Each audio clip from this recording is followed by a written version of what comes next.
the Ghana National Association of Teachers, NAT. They've joined their sister teacher group, National Association of Graduate Teachers, in its industrial action against what they describe as unfavorable working conditions. NAT declared a nationwide strike, remember, over the newly introduced Human Resource Management Information System acquired by the Public Services Commission, unpaid allowances also, and delayed promotions, among others. Let's bring you the statement from NATS. Kojo has the details.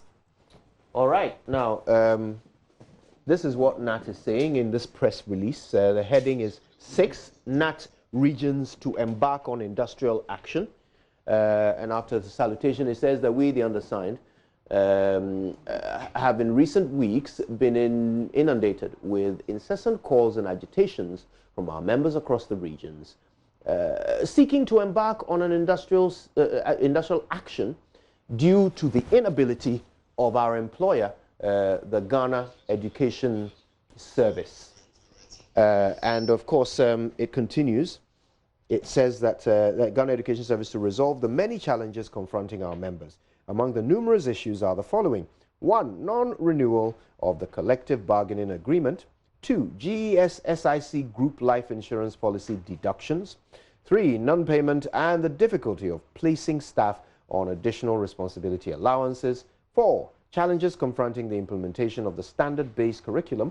5, non-payment of salary arrears. 6, non-payment of transfer grants and transport and traveling allowances. 7, delay in advertisement, interview and issuance of promotion letters. 8, delay in salary adjustments. 9, reinstatement of the 110 basic school head teachers of Ghana West District in the Greater Accra region. And 10, extension of contact hours without the commensurate remuneration. Conclusion. Looking at the fact that many of the issues are not new and have been with the employer for a very long time without any solution, we as regional chairmen and reps are unable to restrain our members from embarking on their intended industrial action effective Tuesday, 10th September 2019, until all the issues are effectively resolved. And then there are several signatures underneath the statement. Austin Game is a labor expert. He joins me via Skype for some discussion on this labor issue being raised by the teachers. Mr. Game, thank you very much for your time. Now, we have heard government's response. They say that these are issues that are being dealt with. Why the strike? And indeed, some of the issues are long-standing, even as admitted by this statement I just read. So, you know, in your expert opinion, at what point can those seeking to go on strike action claim that negotiations have broken down? Thank you. It does appear the negotiation itself did not even commence at all, because there's no indication that parties have engaged and there's a breakdown in the conversation or the negotiation that may trigger the need for National Labour Commission to intervene. What I think I know is that the employer in the public sector, particularly that of GES, appears to be handling some of these people management issues cosmetically. And it's about time they have some kind of shift in the way they handle matters. You see, Section 97(1) of the Labour Act is very clear as to how you share relevant information with your working people, especially their leadership. Assuming that they are mindful about that and invited the leadership of the unions, that is NAT, NAGRAT, and concerned teachers, to a meeting based on what is in their condition of service or collective agreement. However it may be, they would have found a kind of solution to these nagging problems. But I think my suspicion, my greatest suspicion, and they can prove it wrong, is that they might have not catered for it in the budget of 2018-2019. So it's difficult to talk about implementing any of these things today. Otherwise, if it's been catered for in the budget, it should have been a lot more easier inviting them to a meeting and say, look, this is what we have in the budget.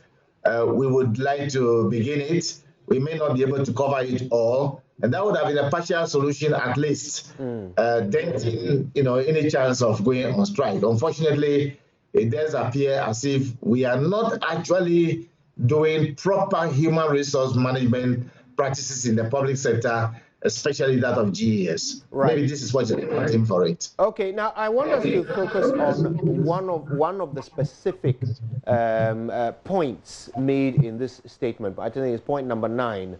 If we can bring it up on the screen so I can read it word for word rather than paraphrasing it.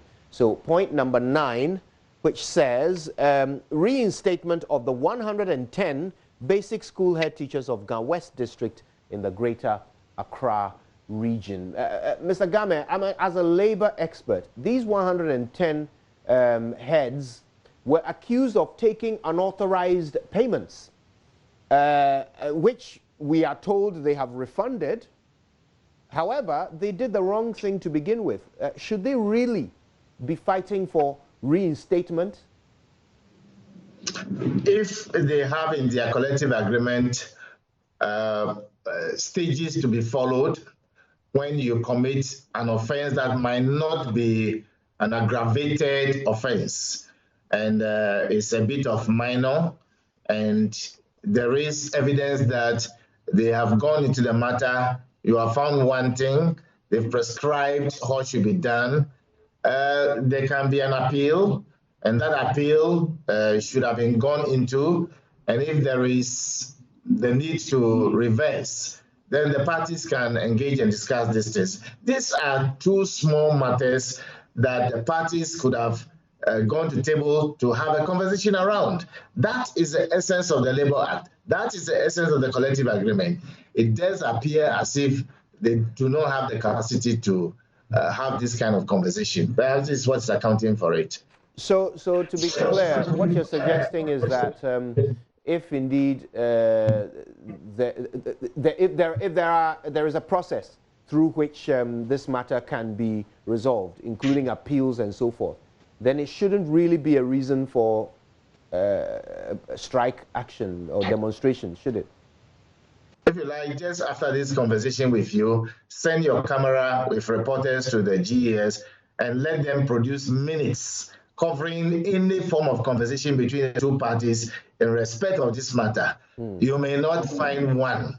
There has to be a complete paradigm shift in how we handle people management in the public sector, particularly GES, and they appear not to be doing what is right. Right. Okay. So, I mean, at this point, this is going to affect, education at all levels. Primary and secondary education at all levels. So, what in your mind is the quickest way out of this? Where should the point of compromise be? Well, my humble appeal is that they should all lay down their guns and go to the table to have a conversation around the subject matter. If they need help, they should ask whether private or go to the National Labour Commission. The commission may assist them. That is why people should refrain from labeling them as illegal. Because if you say it's illegal and you invite me, I may come, I may not come. If I come, I may not cooperate with you. But I want to appeal to NAGRAT and all the people concerned, please go to the table, have a conversation, and have in mind that there's a need, there has to be a way of resolving any matter at all that can confront the two parties. And you can't continue on strike forever. So you should go and sit around the table and have a conversation about other issues. Right. I think we got the general gist of what you were saying at the end there. We're sorry the signal wasn't great. But Mr. Austin Game, thank you very much for your contribution on this matter. So, well, we can bring it in to the studio now because our guest is here and from the PNC, Mr. Bernard Mornah. Nice to see you. Good to see you. The traffic situation has been terrible. I can imagine, but we're glad you made it. You made it in. And it was threatening to rain, so as I jumped on the motorbike, oh dear, it started drizzling. Well, we really thank you for all the efforts you made to get here. We're glad to have you. So there's so much to talk about. I feel like perhaps we should deal with this matter first, and then we'll come back to the corruption issue that everybody seems to be discussing. But right now, though, three of these teacher groups have come together and agreed on this action. But government says, we're talking. Where are you going? Come back. Let's talk. Your thoughts? Well, I think that governments after government, we have been toying with the education of our pupils. And education, as you know, is not only a ground for lifting people from the lowest social strata to come at par, but it also provides a certain level of understanding of issues, even for your private businesses. So education, therefore, must not be toyed with. It does appear to me that successive governments are taking particularly those who are the hem of affairs at education for granted. And many a times we see that governments after government, teachers and non-teaching staff will have to embark on some public manifestations before things that are due them are given to them. Why do we wait? Because we know the problems, they have brought them to light. You are rolling out new curricula. You have not tuned the teachers to understand what it is all about before they can say, Jack, you go and roll out, and now you are telling them to come and comply with your directives. When they needed to be involved in this whole processes. At the end of the day, you disorient and disorganize the curricula, and in most instances, our people are those who suffer the most.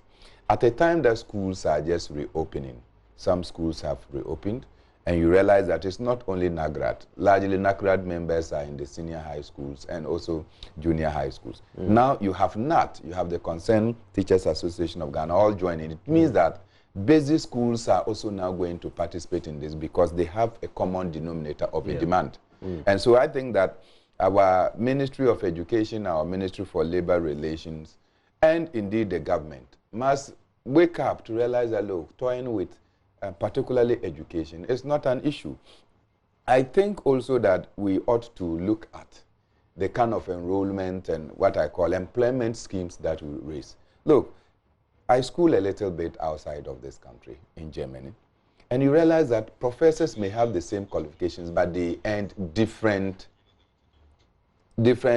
amounts, depending on the individual's negotiation skills. So they are offering a job, you go and negotiate.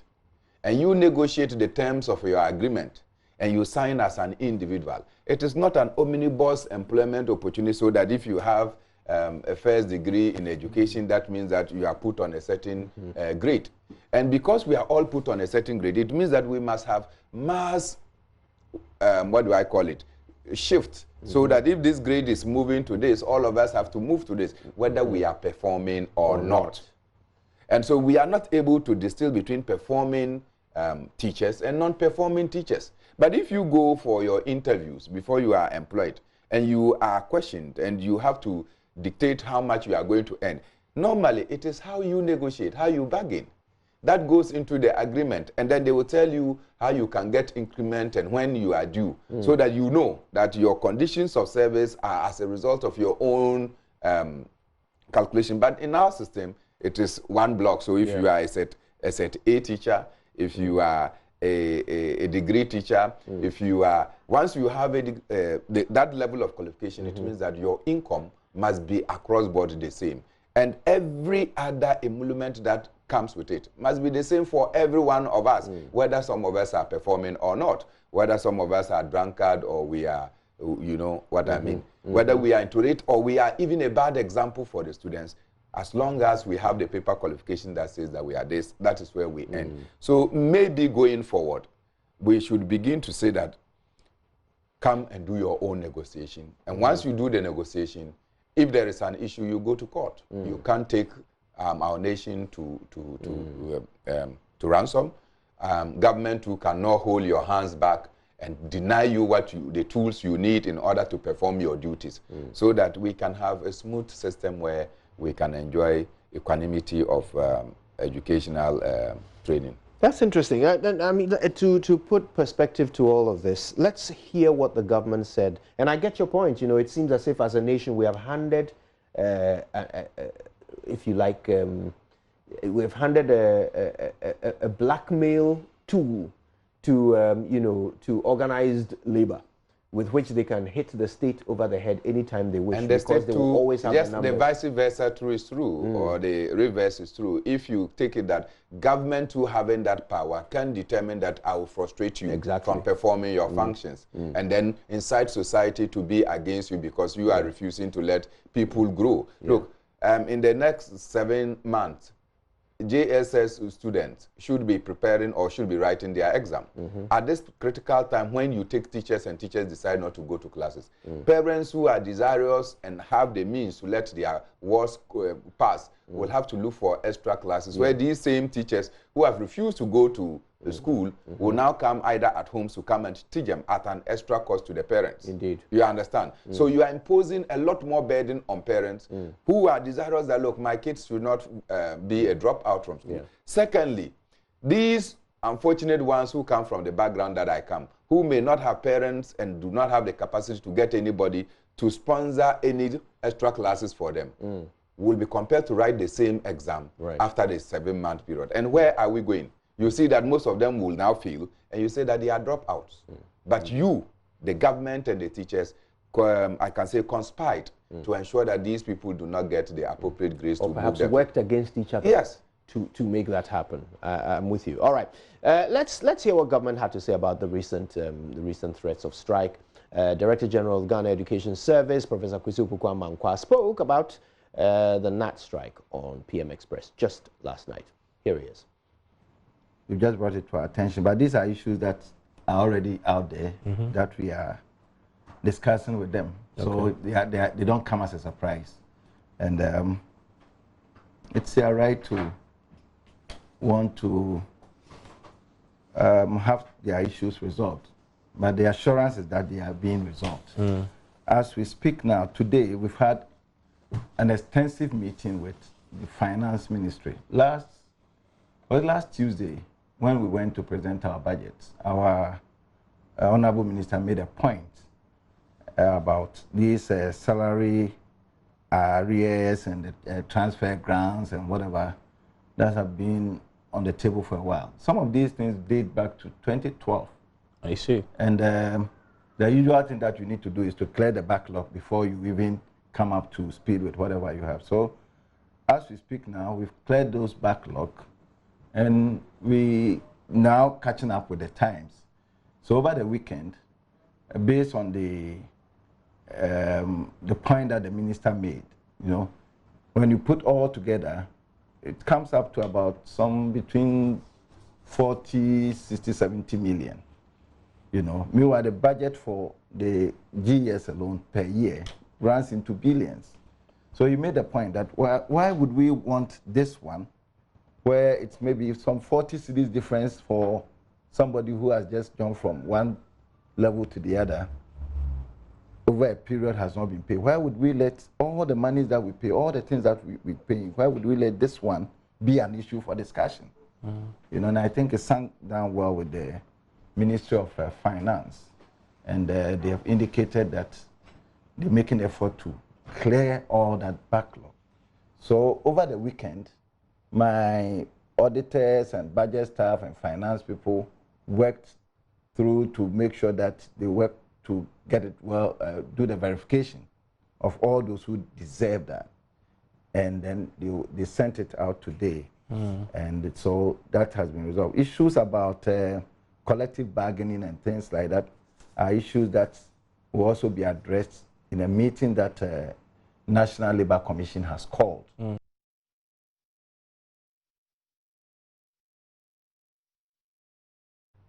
So, well, I mean, according to Professor Opoku-Amankwah, there are negotiations going on. Well, I am disappointed because listening to Austin Game, and a man I respect so much, says that you can't even find a shred of minutes to suggest that negotiations are going on. I think it will be up to us, the media, to verify this. The other important thing to note is that the teachers, particularly the unions, are always they have series of stages they go through before they can embark on such public manifestation. As a former union person, I understand this well, that you just don't jump out and say that you are going to lay down your tools. Even in student leadership, you don't do that. You submit your petitions, you submit your concerns. It is only when those who are supposed to act are failing to act, that your hands are tied, you are pushed to the wall, that eventually you say, okay, let me embark on. And I know somebody like the NAGRAT president, Kabute, a very important, well-educated person who understands and articulates his position well. He will not get to the point to push NAGRAT, particularly given his passion for education and for pupils. He will not push that extent, except that when government is failing. So when you have people like the NAGRAT president, whom I respect so much, and somebody who has done everything to ensure that there is smoothness in the academic calendar, urging his people to go on demonstration, to boycott classes, then it means that government has failed. So these kind of things that I said, largely on public spaces, may not actually be the truth. And if they also come out to want to rebut this particular statement that has been made by the Director General, you will see that there will be, it will be like subordinates attacking their superiors. But I think that government has to have to put its act together to ensure that we are able to clear this mess. Nobody is excited about industrial unrest in our nation, particularly when it affects education and health. Right. Yeah, if necessary, we will come back to this issue. But Mr. Mornah, while I have you, I'm keen to get your thoughts on what the President has been saying at the conference for the Ghana Bar Association. Let's hear him very quickly. Let's hear what he had to say, and then we'll get into it. Jungle. I'm aware of the orchestrated attempts by my opponents to hang the tag of corruption on the necks of my government and myself, despite all the manifest efforts being made to deal with the phenomenon of corruption. I just have one simple answer for them. It will not work. I did not come into public life to enrich myself. So far, every single alleged act of corruption leveled against any of my appointees has been investigated by independent bodies such as SHRAJ, the CID, and in some cases by Parliament itself. From the allegations against the then Minister-designate for Energy at his parliamentary confirmation hearings, to that against the former CEO of BOST, to those against the two deputy chiefs of staff, to the conflict of interest allegations against the Minister for Finance, to the claims of extortion against the Trade and Industry Minister, to allegations of doubling in visa racketeering against the then Deputy Minister for Youth and Sports, the then Director General of the National Sports Authority, who, even though exonerated by the CID, later resigned, and the chairperson of the board of the National Sports Authority, to the allegations of bribery leveled against the Secretary to the Interministerial Committee on Illegal Mining, to the latest involving the suspended acting CEO of the Public Procurement Authority, PPA, and the dismissed CEO of the National Youth Authority. They have all been investigated or are being investigated by the authorized institutions of the state and not by President Akufo-Addo. It is not my job to clear or convict any person accused of wrongdoing or of engaging in acts of corruption. My job is to act on allegations of corruption by referring the issue or issues to the proper investigative agencies for the relevant inquiry and necessary action. So far, 21 officials of the previous administration are standing trial over their involvement in alleged acts of corruption or causing financial loss to the state.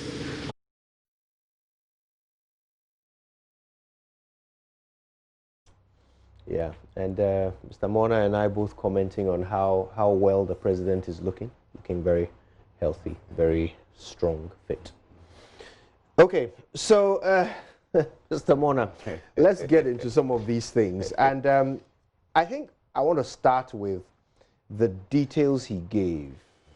He said 21 Mahama officials are on trial. They face charges of 772 million Ghana cedis worth of chop. This is a quote. I'm reading from the banner headline of the Daily Statesman this morning. And they report on what the president said at the conference. The president didn't just talk about Mahama appointees. He also talked about the people who have been accused under his government, and the fact that every single one of them has been investigated. So if they've been cleared, it wasn't by him, the president. It was by the bodies that investigated them. Surely that ends the matter, does it not? Well, as you said in the prelude to this particular topic's discussion, the president is looking well, and I'm happy for him. He's looking energetic. His voice level is even telling that he has gathered enough energy maybe to prosecute the next campaign agenda. Unfortunately for me, I am not able to endorse what the president just said. What the president said at the Ghana Bar Association's conference, in my opinion, is to give fertilizer or manure to the growing corruption. And what it means is that corruption will escalate under his regime. Wow. Yeah, because that's what a strong statement. Yeah, it is like corruption is growing and you put manure under it. What do you expect? Why do you say that? What the president did yesterday was to give that manure to the growing corruption in our society. And I feel very, very uncomfortable. First and foremost, 21 officials are before the courts. Does the court or the fact that you are on trial, does that make you guilty? No, I think he makes that point. No, the fact that you are on trial, it doesn't make you guilty. Of course not. And therefore, mentioning that 21 officials are on trial does not mean that they are complicit in the allegations that have been made. It's possible that we can exonerate them or the court can exonerate them, as we have seen in many instances where it turned out that it, after all, political persecutions and it doesn't work. Why Konadu was put before trial for almost 3 years, recall. At the last end, the case was dropped. We filed a nolle prosequi and said we were no more interested in the case. And yet we wasted state resources, individuals' resources, and paraded them through all manner of humiliations in the public. We condemn them. President Akufo-Addo has been one of the people who, in the past, indicated that President Mahama's officials were corrupt. And in most instances said, look, this amount of money was involved. Get our money for us and stop telling us that you have taken the matter to court or you have set up investigations to retrieve the money for us. And I recall clearly the case of Alfred Woyome, when the president said, look, over 51 million Ghana cedis is involved in this. The president should not tell us that they are using processes. You gave out the money, so collect our money back. I remember those statements. If it is easy to give out the money, but it's not easy to collect it because you have to go through a series of processes, particularly when you cannot go and break the person's bank account and say, I've taken the money, and that the person has to approve to give you the money. Then it means that processes then ought to have been taken. Those processes were taken, and President Akufo-Addo criticized those things. Today, you are telling us that the same things that you criticize, you are doing them. How do you expect us to believe that you are doing them? Secondly, the president says that he's not a clearing agent. I recall in the Australia instance, when visa fraud and what have you, you managed to say that the report, a so-called report that came, because I don't know which committee, which institution investigated. CID. You have not seen that report, after all. No. We have not seen what is contained in that report. You come and tell us that, after all, the deputy minister for whom you charge was innocent. The Director General of the Ghana Sports Authority, the Honorable former MP, was rather dismissed. Meanwhile, the Director General has very little things pass through him, and then the ministry will have to give approval. That person was dismissed, and the Deputy Minister for Youth and Sports was reinstated. As we speak, we do not know about who was then involved in the visa fraud. Are you suggesting that the minister himself was involved? Or which other person played that part? So the culprits are not found, yet people are exonerated, are freed. And you tell me that you are not a clearing agent. Let's say you are not a clearing agent. But can we find the culprits? Who are those who dented the image of Ghana to the extent that the ministry was not aware of what happened, and we cannot get the culprit? Go to BOST and go to Cash for Seat. You can list them. There are so many of them. And recently PPA, PDS. And in the case of PDS, that is the most nauseating aspect. Master, you tell us that somebody has committed fraud. Allah, the Minister for Energy. The Minister for Information comes to tell us that material breaches were occasioned. In which contract do you have material breaches and the contract continues to stand? Well, I thought they set it aside. You understand? So if material breaches were occasioned, will the contract still be valid? The contract become null and void. You say you have suspended PDS. 3 days ago, when we went to pay electricity for our office, the bill that came out was given to us by PDS. And I just use a simple analogy. We are in school, and they say they have suspended you from school, and you are allowed to come and sit in class. I mean, so Mr. President, it was good you spoke about it, but what you have done is to give fertilizer to the growing corruption, because now your officials are aware that what you are saying is that you give them to institutions, most of which institutions you have appointed their heads, and say that, look, clear my people for me. And once they are able to pass something for you and say, look, we didn't find anything, you go ahead and clear them. Those other officials that you are claiming, for instance, and that was the lowest point in my view, when he said that this is not a government where people accused of corruption are brought to the presidency. You are aware that people are brought to the presidency and they are corrupt, or they engage in things that were inimical to statehood. And you are president today and those people are working free. How? Well, I mean, they have to be proven guilty first. So you have not proven them guilty yourself, and you are still tagging them. When now you are telling us that don't tag my people as corrupt, let the processes go. Those other people, you are saying that they were corrupt. They were engaged in things that are heinous, and that they were brought to the presidency. You are in the presidency today. You have authority to prosecute them. 21 of them are being Take them on. Let the courts take a determination. We took Roku Brobe and others. 21 of them are... We took Roku Brobe and others through commissions and what have you. They went to court and then they were exonerated. Are they at fault? So therefore, it means that these 21 officials that we have taken, and in any case, previous governments have possibly tried their own. I recall Rawlings trying Ibrahim Adam and co. and incarcerating them. You remember? John Mahama started the trial of Abu Gapele and co. and eventually Abu Gapele landed and he's still in jail. Have we seen that President Kufuor took up the initiative to take Malam Issa and co. even amidst all the kind of things that we know? But they tried their own. In this instance, none. One Chingilinge person is not being tried of Akufo-Addo's own people. With all the scandals, over 51 that I can count. He says that the investigative bodies have cleared them. He didn't clear them himself. It's not his job to do that. But he says that... Who announced the clearance? Well, for example... Have you seen any of the reports that the president says that is the reason for which these people have been cleared?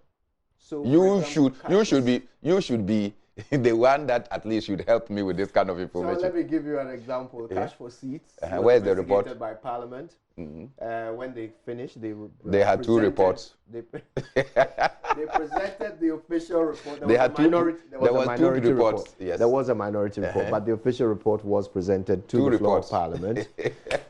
Let's be fair. Two reports. Let's be fair. One of them was a minority report. And the minority report is exactly that, the report of the minority of the committee. And then they stated their views, that this is what pertained throughout the processes. It is still the minority report. And then they came out, and even the majority report, when you read it, then you come to the conclusion that the exoneration was actually just a cover-up, a smoke screen. So let's wrap this up quickly. I mean, your view. The president has been adamant. He says that he didn't come into government to enrich himself. And of course, as a leader, if that is his attitude, then it should be some form of comfort to you that he will ensure that others around him won't do the same. I think that if you don't know the president and you were outside of Ghana in particular and you take the president's speech, you will start clapping for him. And if you listen to him without knowing what is ongoing in our country, you will clap and yell that this is a good president. But behind the good speeches that the president is making is actual. And those actuals do not support the kind of public pronouncement that the president is making. You know that as a fact. And I'm saying that what the president just did is like giving manure to a crop that is struggling to get nutrients. So what is so the president has now told his appointees that, look, commit crime, steal, we will take you through some investigations. And if you have the capacity to get those people who are going to do the investigations, possibly, to give a clean report of you, why not? You stay in office. But is that fair? That is fair? That is the truth. Because in essence, what you're doing I am is not you're here to bastardizing every institution that has looked into a corruption matter here. You're saying that none of them... I'm saying that Australia, we know visa fraud. The people that we claim were responsible for the visa fraud, apart from the Director General, who I think has just been used as a scapegoat who did not return to his job, and yet all of us know that Director General does not have authority, final authority in giving approval. He is gone. A deputy minister that was suspected in this matter has been exonerated and reappointed and now shifted to the Ministry of Information. Those who are engaged in the visa fraud, where are they? Good question. I think it's a profound question on which we can wrap up. Thank you so much, Bernard Mornah. It's a delight to join you. Always a pleasure. Thank you.